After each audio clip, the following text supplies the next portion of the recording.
On October 29, 2018, Indonesian airline Lion Air Flight 610 departed from Soekarno-Hatta International Airport in Jakarta. 12 minutes later, Flight 610 crashed into the Java Sea, killing all 188 people on board.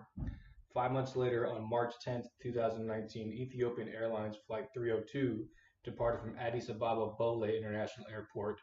6 minutes later, that flight crashed, killing all 157 people on board.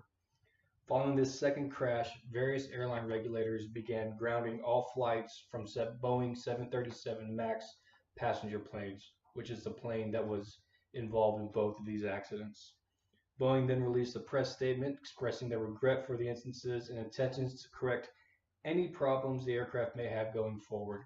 While I personally don't see much of an issue with what Boeing released in their initial press statement, their timing can be seen as problematic, considering that their first statement or their first well-known public statement came following the second incident 5 months after the first one in October. And I do believe that what Boeing should have done, considering the details, is provide added information in March once they found out what had happened in October. Um, Given that the groundings began after the accident on March 10th, this statement would have most likely been delivered either at the evening of March 10th or more likely in the morning or afternoon of March 11th, based out of their headquarters in Seattle. Um, so, with what Boeing has said in their statement, I would be adding an element of evading responsibility through defeasibility, considering the events of the first crash. It's not as um, direct as Boeing trying to deflect blame. I will also include compensation details that have since been announced and provide further information on Boeing's plans to correct these problems through restoration and prevention. Almost 3 months ago, national aviation regulators began grounding our 737 MAX passenger planes following two unfortunate accidents in October of 2018 and May of 2019. I've made it a point of effort to keep you informed and updated with the progress that we have made to make sure events like these do not happen again. So allow me to provide you a brief rundown of the events that happened regarding the groundings.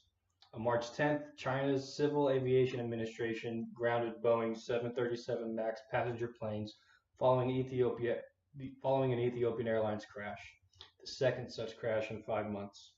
Soon thereafter, many major aviation regulators followed suit, with some countries, to include Indonesia, even banning the use of all Boeing 737 MAX passenger planes in the future. Through our findings, we discovered that there is an error in the Maneuvering Characteristics Augmentation System, or the MCAS, which is the 737's flight control system. This is what led to those crashes.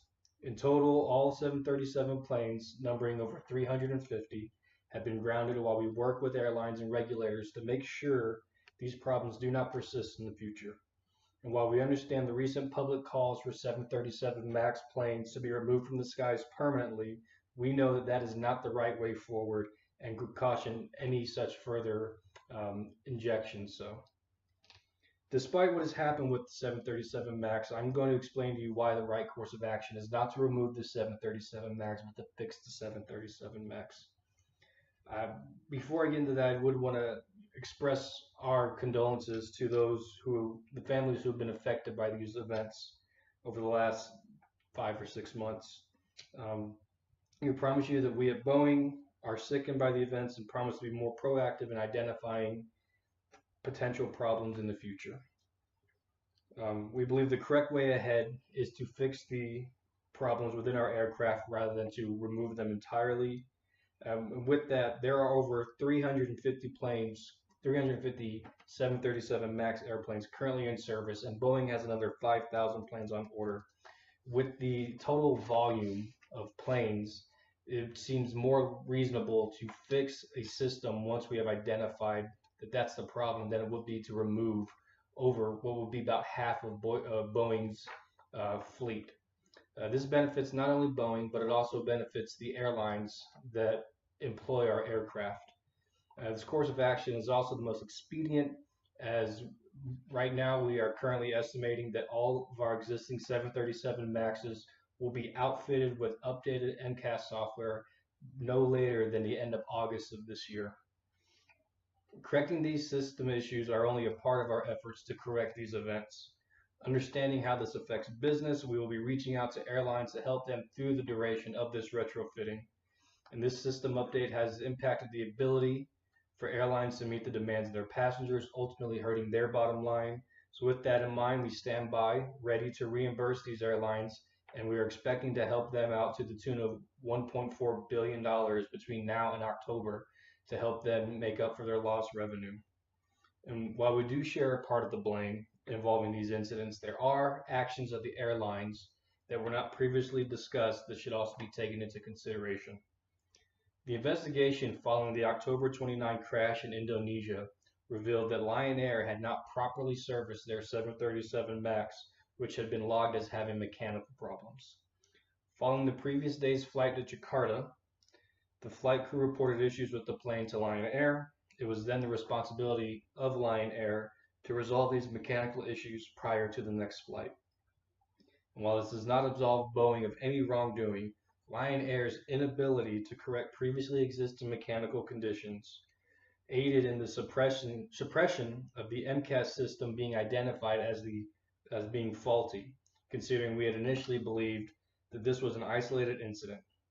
And while these incidents were unfortunate, we should not let them get in the way of the bigger picture for our operations at Boeing and for airlines worldwide. With over 10,000 commercial airliners in service, these accidents represent a microscopically small number of our planes. At Boeing, we remain committed to doing everything we can to make sure our commercial partners receive only the very best in airliners. Understanding these details, I hope to bring to light what we have undertaken at Boeing and express our commitment to maintaining the safest flying conditions as scientifically possible. Today, I've explained to you the facts behind these unfortunate events and what we at Boeing are doing to make sure that these do not happen again.